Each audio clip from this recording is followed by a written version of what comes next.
अब फूल बन गए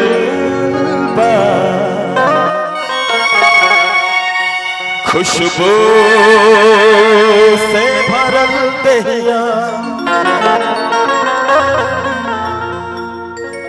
एक जना कहने की का अपनो गाना गा के स्टार होकर जैसे गला हम कहने की हाँ सनी पाड़े के देखिए वो अपन गा के स्टार हो गए और दोसरा के गा के लोग ब्रांड एम्बेसडर बन गए। मैथिली ठाकुर के देखिए मैथिली ठाकुर दूसरे के गाना गाई गई के मतदाता विभाग के ब्रांड एम्बेसडर भी पूरा देश में। तो ये कृपा की बात है जाके ऊपर प्रभु की कृपा हो जाए कि मारे हवा के झोंका लहरे दुल्हन के सिया अब फूल बन गई खुशबू से भरल दहिया।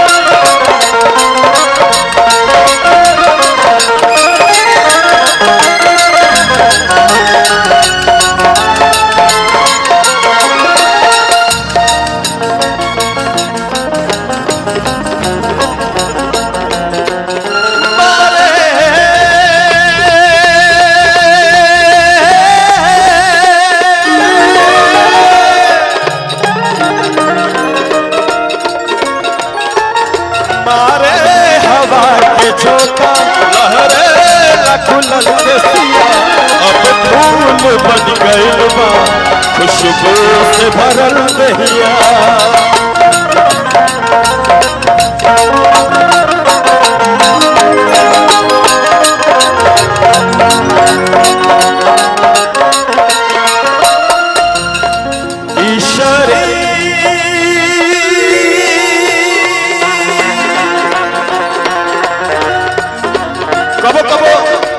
कबो कबो होला नो कि हम जहुआ जाए लेकिन टाइट का रखे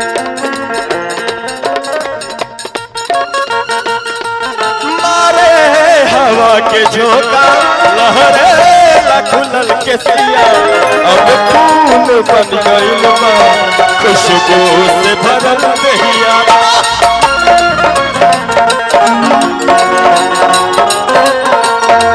ए शरीर के बनावट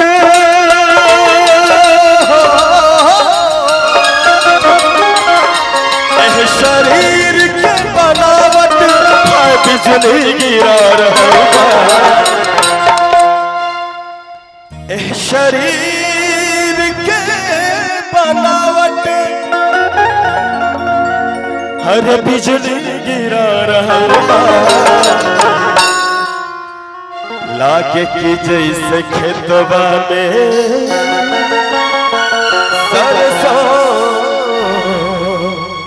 फूला रहल बा।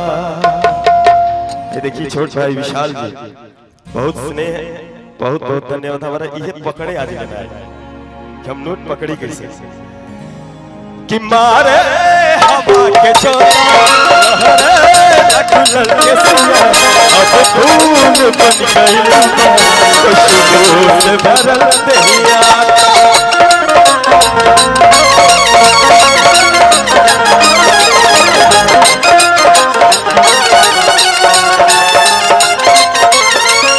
शरीर के बनावट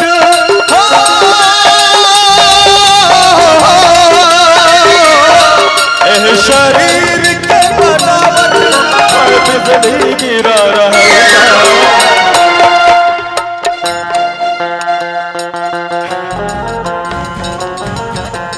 की जैसे खेतवा में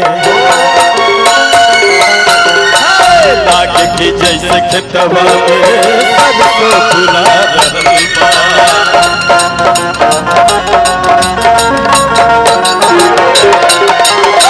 लागे की जैसे खेतवा में सरसों फुला रहल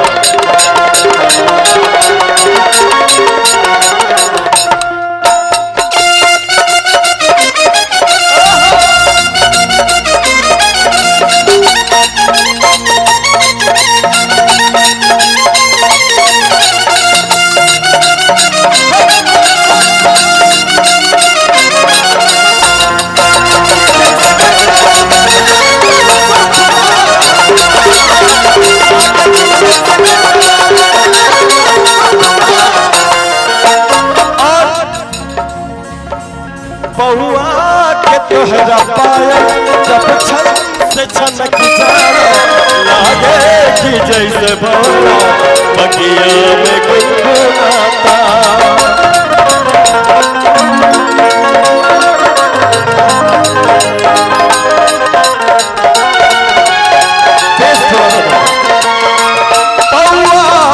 तोहरा पायल जब छन से छनक जाला लागे कि कोनो भौरा बगिया में गुनगुनाता। गोलू बाबू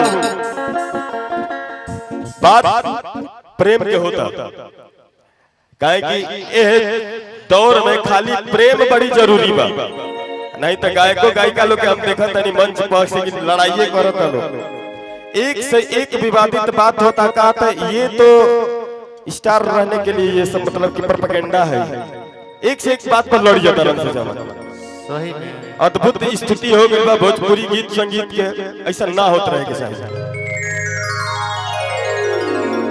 गाली गलौज हो जाता मंच पर। कहा था हई ब्याज फलाना के गाड़ी दे देले आ सवेरे दोनों जने चाय पियता लो, पब्लिक मजा लेते कि गजीब गौरी होवला सी है।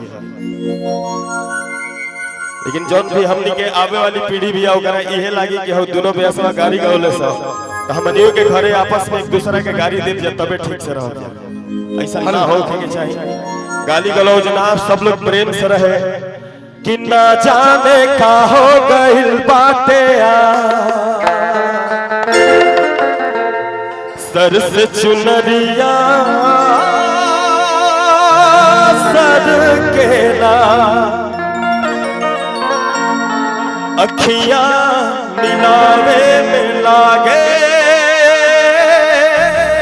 लाला हक से करे जवा धड़केला के मन में मिलनवा के चाहत जगा के झूठ प्रीतिया के सपना दिखा के दिलवा में घर तू बनाई के उड़ी जइबू मैना, दिलवा में घर तू बनाई के उड़ी जइबू मैना, उड़ी जइबू मैना हो उड़ी जइबू मैना, उड़ी जइबू मैना हो उड़ी जइबू मैना। दिलवा में घर तू बनाई के उड़ी जइबू मैना, उड़ी जइबू मैना।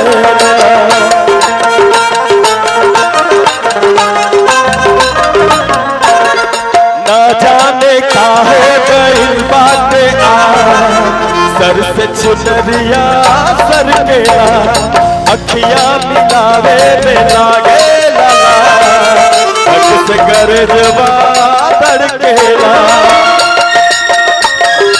ओहो मन में मिलनवा के चाहत जगा के झूठ प्रीतिया के सपना दिखा के दिलवा में घर तू बनाई के उड़ी जइबू मैना, दिलवा में घर तू बनाई के उड़ी जइबू मैना।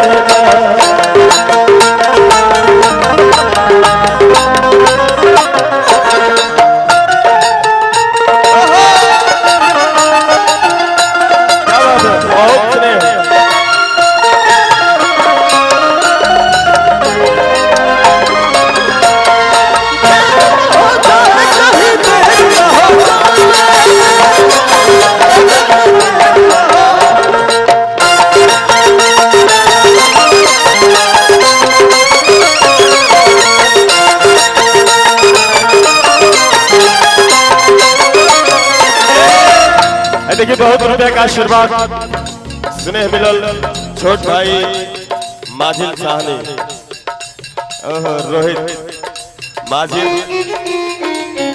माजिल से हमार संबंध ओह बेरा से बा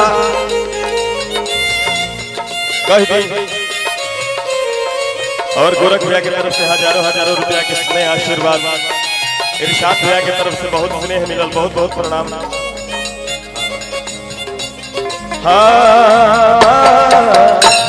हर फूल बनावा